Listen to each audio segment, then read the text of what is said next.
juga di titik nadir cinta ini semakin. Assalamualaikum warahmatullahi wabarakatuh. Selamat siang Ibu. Perkenalkan kami dari kelompok 1. Rekan-rekan saya Nabila Putri Rahayu, pewawancara 1. Teman saya Rizika Belanda 45, pewawancara 2. dan ini teman-teman saya ada Vivi sebagai editor, Sana sebagai dokumentasi. Pada kesempatan kali ini saya akan melakukan wawancara dalam rangka tugas bahasa Indonesia, yaitu mempraktikkan prosedur wawancara dengan narasumber. Terima kasih kepada Ibu yang telah berkenan meluangkan waktu untuk diwawancarai. Tujuan wawancara ini adalah untuk memperoleh informasi mengenai biografi secara pengalaman Ibu selama menempuh pendidikan di perguruan tinggi, khususnya di UNESA, Surabaya. Sebelum memulai, saya mohon izin kepada Ibu untuk melakukan wawancara. Merekam kegiatan ini sebagai dokumentasi pelajaran. Apakah Ibu berkenan? Boleh. Baik, terima kasih atas kesediaannya Ibu. Selanjutnya saya akan memulai mengajukan beberapa pertanyaan secara ringkas. Pertanyaan pertama, apa yang melatar belakangi Ibu memilih kuliah di UNESA Surabaya? Jadi awalnya kenapa ibu itu memilih kuliah di UNESA? Salah satunya kan UNESA itu kan banyak lulusan pendidikan di sana, mencetak guru-guru, lulusan guru-guru. Nah, kebetulan waktu itu memang cita-cita kedua orang tua saya itu pengen anak itu menjadi guru. Nah, waktu itu saya mencoba mendaftar ke beberapa univ, kayak dulu itu saya pernah daftar di kayak Win Tulungagung, di Unisa kayak gitu. Terus pada akhirnya saya nggak keterima seperti itu. Terus saya putar balik kayak banting setir gitu, saya mendaftar ke Unisa. Kebetulan saya mengambil jurusan pendidikan bimbingan konseling waktu itu, dan alhamdulillahnya lolos. Ya itu sih, kalau memilih UNESA itu ya ingin mencari univ yang cocok dengan prodi yang saya pilih. Kalau di UIN, di Yayan Tulungagung itu kan ada bimbingan konseling, cuma bimbingan konselingnya itu yang bimbingan konseling Islam kayak gitu, jadi tidak umum. Pertanyaan kedua, mengapa Ibu memilih program studi tersebut? Oke, jadi kenapa sih saya pilih program BK kalau nggak keguruan yang lain? Karena yang pertama itu ada saya terinspirasi dari kakak tingkat saya yang waktu itu memang dekat dengan saya, maksudnya saya itu sering curhat. Ternyata enak ya curhat sama guru BK itu, maksudnya orang yang terbuka, kemudian bisa diajak ngobrol, diajak curhat kayak gitu. Ternyata jadi guru itu nggak harus ngajar materi, harus saklek kayak gitu. Ternyata guru BK itu lebih dari itu gitu, lebih bisa merangkul siswanya kayak gitu. Jadi menurut saya guru BK itu tidak dipandang sebagai polisi sekolah seperti itu. Pertanyaan ketiga, bagaimana perjalanan Ibu hingga dapat diterima di kampus UNESA? Oke, jadi waktu itu dari awal pertama kali pendaftaran kuliah itu kan ada beberapa jalur masuknya itu ada jalur rapot undangan kayak gitu, terus ada jalur tes. Nah, kebetulan saya itu daftarnya jalur mandiri dulu, paling akhir Agustus itu baru keterima ya bulan Agustus. Nah, jadi waktu itu memang pilihan UNESA itu paling akhir sendiri. Jadi kalau UNESA ini nggak keterima, saya nggak akan kuliah gitu. Jadi memang pilihan UNESA itu memang sangat mendesak sekali, karena memang opsi-opsi yang sebelumnya itu memang tidak keterima seperti itu. Untuk pertanyaan keempat, apa kesan pertama ibu saat menjadi mahasiswa?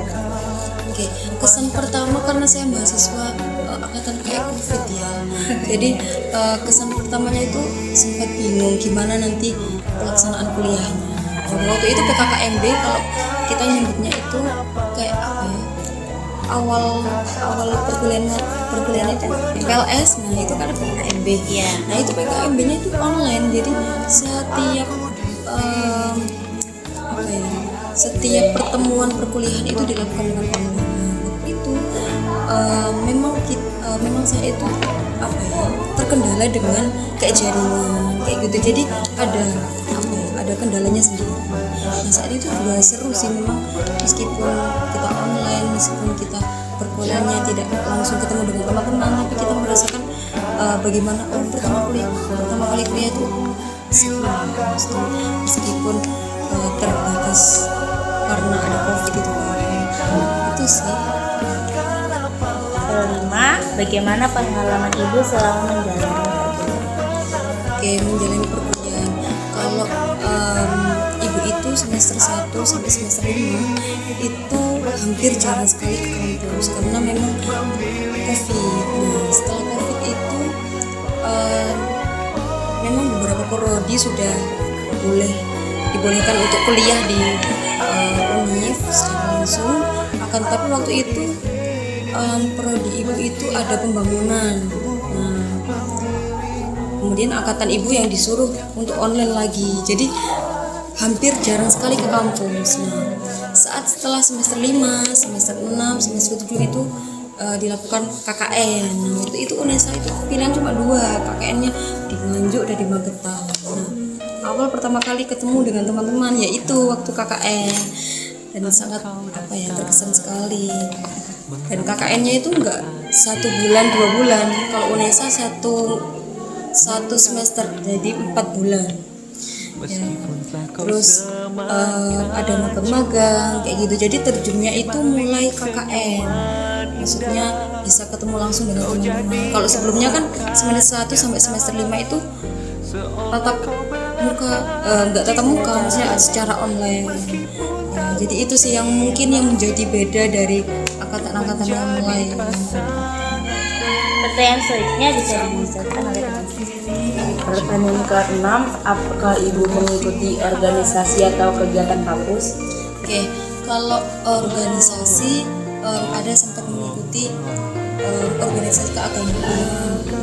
Cuma karena lagi-lagi saya ini mahasiswa online, jadi memang kegiatannya itu dirancang kayak apa-apa online kayak gitu. Jadi kayak organisasi itu jarang sekali yang dilakukan langsung di kampus.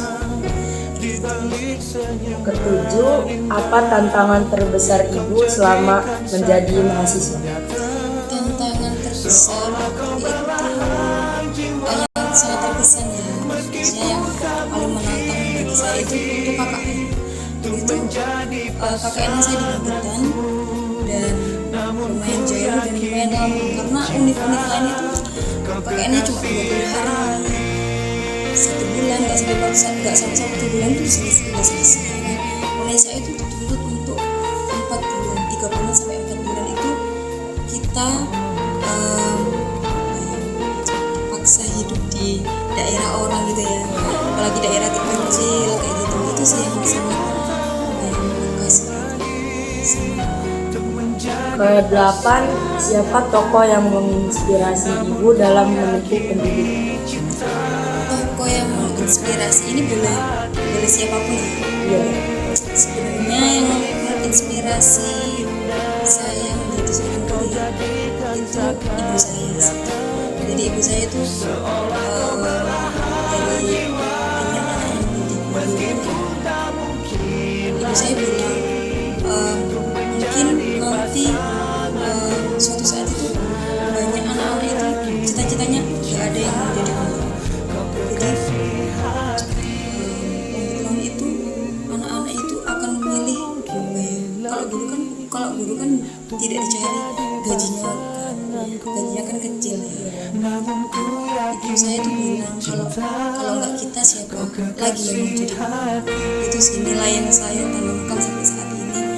Kenapa saya mau jadi guru, dan itu dan kata-kata ibu saya itu menginspirasi saya. Pertanyaan ke-9, apa cita-cita ibu setelah lulus kuliah? Cita-cita ibu setelah lulus kuliah. Setelah lulus kuliah, kenyataannya memang tidak langsung menjadi guru ya, karena memang ada beberapa kebijakan dari pemerintah. Kemudian saya harus kuliah lagi PPG saat ini, kuliah lagi selama 1 tahun. Jadi untuk setelah lulus PPG ini mungkin akan menjadi seorang guru tentunya. Dan pertanyaan ke-10, apa pesan ibu untuk siswa yang ingin melanjutkan kuliah di UNESA? Melanjutkan kuliah di UNESA tentunya harus menata niat, karena tergantung jurusannya juga sih. Kalau UNESA kan memang juga kebanyakan ada pendidikan dari pendidikan, lulusan pendidikan. Dari UNESA tergantung mengambil prodinya apapun yang dipilih, apapun prodi yang akan diambil di UNESA itu seharusnya diniatkan dari awal. Jadi tidak aku mengambil karena ini, karena asal-asalan, karena cap-cap dimanapun kuliahnya berada, pokoknya kita niatkan untuk belajar. Demikian wawancara yang dapat saya lakukan pada kesempatan kali ini dalam rangka tugas bahasa Indonesia tentang praktik prosedur wawancara. Saya mengucapkan terima kasih kepada Ibu atas waktu, perhatian, serta informasi yang telah diberikan.